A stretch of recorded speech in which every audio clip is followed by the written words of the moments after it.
Welcome everyone to 180 U-Turn, the show that features some of the greatest conversion stories of our time. Stories of men and women who are on the highway to hell when they encountered a Damascus Road experience that completely turned their life around. Hello everyone, I'm Steve Savant. I'm broadcasting live today from Alongside Ministries in Phoenix, Arizona, one of the premier transitional facilities for former felons for drug and alcohol abuse.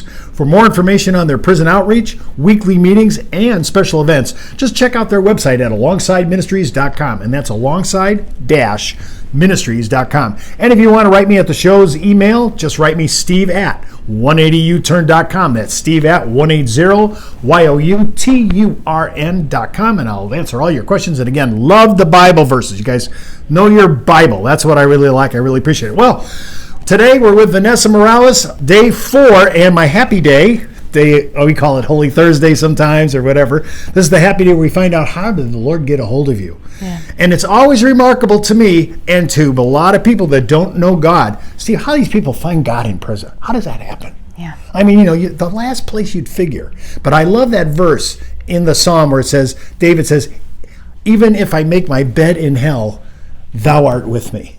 What a verse. So I'm not surprised anymore after being there 16 years. I kind of get it now. And the Lord just kind of gets his way in there and gets you. But it takes a lot to bring people to their knees. Yes. And you've went through a truckload. Yes. So let's talk about it. You're arrested. You're going to spend 2.5 years in prison. Now you're at the lowest point of your life. Yes. And you hit prison and you're faced with either, getting fixed in prison or finding somebody or something. And you met some girl on the yard. Mm-hmm. That really helped you. Yes. Talk about that gal. Yeah. So, I mean, this is just, I'm sorry to interrupt you.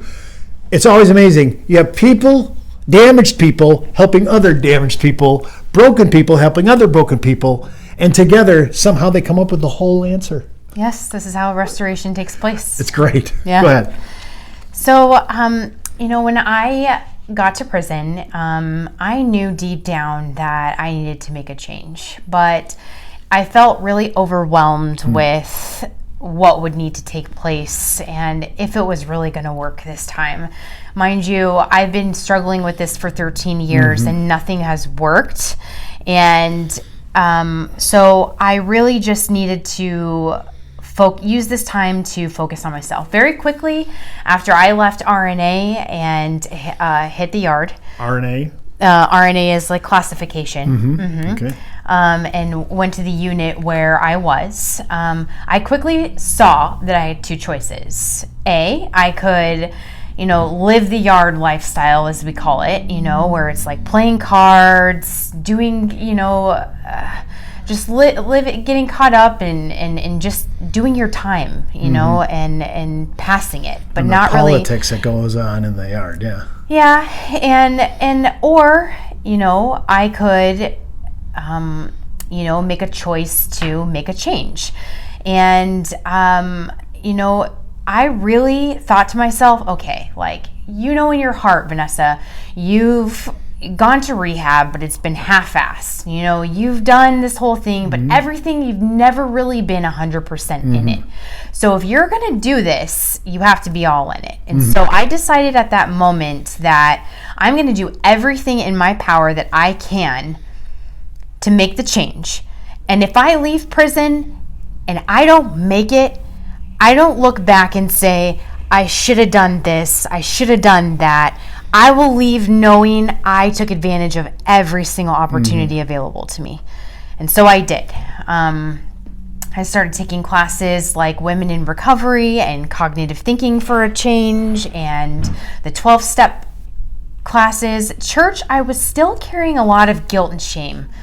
I really wanted the relationship with the Lord, but it didn't come so easy for me. It took some time, and but one of my friends that had previously gone to another unit, we actually ended up rejoining on this unit. She got moved unexpectedly, and she said, I've been going to this place called Alongside Ministries in prison, over at the other unit. Do you know if they offer that here? I said, I'm not sure, but we can find out. And sure enough, they did. And she said, why don't you want to come with me? And I was like, sure, I'll give it a go. I'll see what it's about. Because she told me about it, about assigning a mentor and the living situation afterwards. I kind of had it in the back of my head that probably wasn't going to be for me because I was going to go home to Tucson, But I showed up there and it was I enjoyed it very much. First time you were there, you enjoyed it. There was something, there was a little awakening. It was like, when I left there, I just remember feeling so I felt rejuvenated. The Bible study was great. I had a Bible. Now, you're not familiar with the Bible or any of this. Well, I am. I am, but not to the extent of where, others who have been saved for years at a time. I knew who Jesus was. I knew who the Lord was, but I didn't know him. And that was the difference. I knew about him, but I didn't know him. Okay. And I'll never forget Angela, Miss Angela Cooper, who was the Bible study teacher there. I still get emotional sometimes when I think about her because she was the beginning of the shift, She was. Her Bible studies were amazing. And I left there feeling hopeful. And after attending, it was like I was very anxious to go, each week. And one night after one of the services, I got this overwhelming feeling to just hit my knees and invite the Lord into my life at that point in time. So you knew enough to do that. Yes. And this was your time. This was my time. And you knew this is the day I'm making a commitment to God. Yes. You were conscious of it. Yes. Okay. Now, are you by yourself when all this is happening? Yes. Okay. Yeah. What was it like when you get off your knees? I can't explain that feeling. It's like a tremendous weight got lifted off, and it was like, okay, we've got this. I need this. Lord, pour into me. Pour into me because I can't do this anymore. The experience of so many thousands of people over the last 16 years that I've been in prison all seem to center around a lightness after this event, a burden, a weight lifted off my hand. And so many people comment to me, Steve, every time I hear these stories, that seems to be the common theme. And I said, I think that is the common theme that God wants for all of us. The only difference between you and prison is that we're at the bottom in prison. Yeah. There's no place else to go. We're at the basement of the soul. You know. And I do want to give encouragement to those that are exploring, trying to find the Lord. And in that, in between, you're not, I had a lot of self-doubt because I couldn't quote Bible verses. I couldn't give you the history lessons. I couldn't tell you. And that created like a seed of doubt that I could do it with the Lord, And then also, sometimes people think that they're going to have that burning bush experience. This is something that takes time, and it just takes consistency of doing something for that relationship every day. Whether it's prayer, whether it's showing up to a Bible study. You may not have all the confidence every single day. I didn't, but I just kept showing up. And eventually the fire ignited for the Lord, and that's where it took off.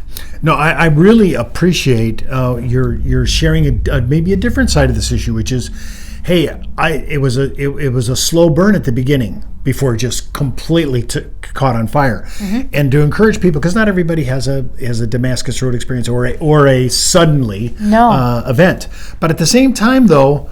You hitting your knees. This is one of those events that you never forget for the rest of your life.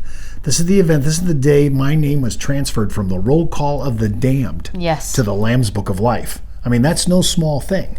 So to me, I just want to encourage people. Listen, I feel like I'm in God's spiritual OB ward. I mean, prison is just like when people find God, it's just awesome. Right? Yeah. I mean, just awesome. Your friend. had a little piece of this, didn't she? That she was helping you with. She had a little piece of the pie here, and the mentor. Mm-hmm. Talk a little bit about a mentor. Like a lot of people I meet, mentor, whether it's alongside ministries or other ministries, these are regular people. These are not people in the ministry. They're not counselors. They're not Bible teachers. These are just people volunteering. Mm-hmm. And you said you went to that meeting and you thought, man, this gal is great. Oh, I knew it was the perfect match. She is I'll always hold her close, dear to my heart, Heather. She showed up consistently for me every single week. Her time, her gas money. Yes, and she did it because she cared, and she wrote me, and was just there for me every step of the way, picked me up upon my release. We've spent a lot of great time together. She's a wonderful woman. I'll be forever grateful, and we'll have a forever friendship. Now, while you're there and things are happening for you, they have different vocational options while you're inside, as long as your behavior is good and so forth. And you qualified for the Televerde opportunity. Talk a little bit about that. Yeah, so I got the experience to work a retention job, and that was another thing that was a game changer for me, because it allowed me the opportunity to regain structure and waking up every day, going to work all day, speaking to people outside of prison in the professional world. I mean, I'm speaking to, VP, C-level, vice presidents, CEOs of large companies to sell technology. And of course, they don't know that. And they don't know. Yeah, they don't know. We're broadcasting live from prison, Yeah. Okay, so first of all, let's get a little shout out to Televerde that they would even take you gals on. Yeah. Right? Just that issue alone. That experience in there, it is, and the results speak for themselves, because if you look into Televerde and you show the recidivism rates of those who worked Televerde, got released, they hired me upon my release, and so I didn't have to worry about going to finding a job. I had a job for me lined up day one. And just the whole experience of that, being able to save money because it was retention. So that money you got to build a healthy savings. So I got out with money. So better than the 50 cents an hour job on the yard. And better walking out with nothing. It's like I feel like the odds are stacked against you when you walk out just as broke as you went in. Like I really feel like that cushion helped a lot of things. Now, you were when you finished and left, you left from a minimum yard, Rosa. Yes. Right? And even though it's still prison, but there's freedom. There's freedom of movement, and you're not in leg irons, or you're not in, cuffs, so things of that nature. Yes. And then you were talking about, you completed this, would you call it the Arouet? Yes. What's that about? Talk a little bit about that. So this is the Arouet Foundation was Televerde's re-entry program. So the people who worked Televerde, Arouet was partnered with Televerde, and they did our re-entry, and it allowed us to forego the Department of Corrections re-entry, and this one was definitely more rigorous. It was a 6-month program, and everything from finance and budgeting and women's leadership and codependency, relationships. We addressed job skills, rewriting your resume so it's ready for you. I mean, they had so much opportunity to help us with, and these women that run the Arouet Foundation, I mean, their hearts are for us, and they are truly committed and will do anything to help us. And because of them, I was able to, solidify some good resources upon my release as well. So you have a mentor. You have these people from Arouet helping you. Yes. You have a job with Televerde. And it's not just that you have a job, you were actually doing things, right? Yes. I mean, you were moving up the food chain. When you got out, you thought you were going to be in healthcare, and you said, well, I don't know about this sales and marketing thing. Yeah, I thought, man, I really don't want to do this, And then it was like I just found a niche for it, and I ended up, I've really just ended up enjoying it, and it was a pleasant surprise, to say the least, that I really do enjoy sales and marketing. Okay, so in this day, I mean, when you talk about the day, this period in our episode, we're talking about finding this gal in the yard, getting finding the Lord and getting on your knees and doing business and squaring your account with him, right? Yes. And then you're talking about, hey, I devoured every single thing, whether it was Women in Recovery, 12-step cognitive thinking for a change. I mean, you did every course that was optional there. Everything. And you did it all. And you went to Televerde. And I love it because sometimes people have to put money on their account to pay restitution. Yeah. And I don't think you didn't have any of that, right? If it was small. Yeah, nope. I definitely had a very healthy restitution fine. You did. But, they did deduct it out of my pay, before it hit my account. And you had that cleared before you left prison? Nope. You still had to pay it afterwards? I'm still making payments. I'm almost done, and I'm due to be off probation in September so you'll be off paper, too? Be off this paper. Wow. That's great. So all these things, and then plus having a great mentor, Heather. Yes. And then having Televerde offer you a job the moment you hit the gate. Yes. I love that, right? And I have to give a huge shout out to the women who pour themselves into alongside Ministries as well. Between our women's director, Brenda, and then Jan Brown, who does, Celebrate Recovery. Angela Cooper, who I mentioned, Melissa Scheller was instrumental.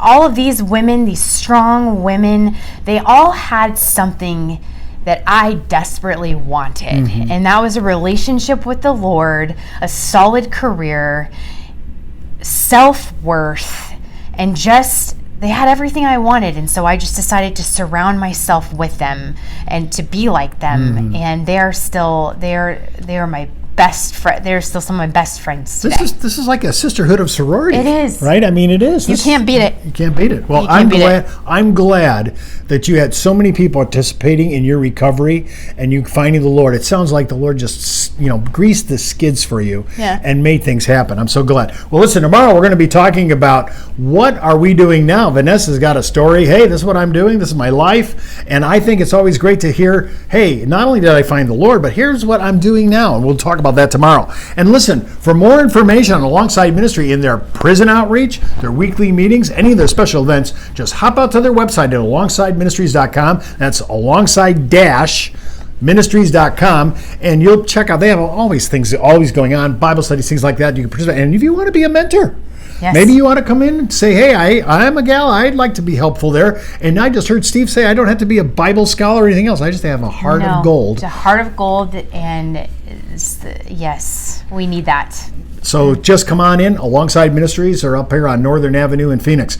So until next time, I'm Steve Savant, and remember, no one's outside the reach of God. No, not one.